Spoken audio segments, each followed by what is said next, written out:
Okay, so it comes in a box with no instructions. There's two types of pieces. There's these, which are the cross brace bits, and then these where the bottles actually sit. I've started putting it together here. The cutting on these is shocking. Like you can see there where they've gone with two passes, two chisels. It's not level.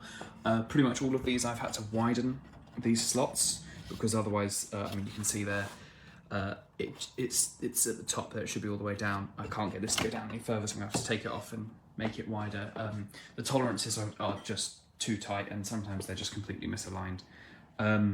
Apart from that, you know, it does feel sturdy. I'm not going to glue it or anything because it's so, the friction fit of it is so tight, but I definitely can recommend having a hammer and a chisel that is nice and sharp, so you can just trim off like a 0.5 millimeter along the edges of most of these, and then it will go together a lot nicer. And it's still going to be really solid because the weight of the bottles are going to be pushing down.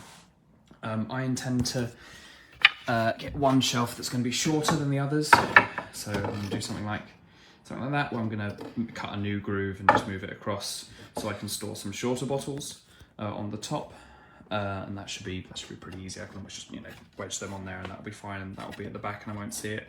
And this one I'll put in the groove properly, so it'll be something like that. But that will be nice and steady. That's not going to go anywhere. All right, that's everything.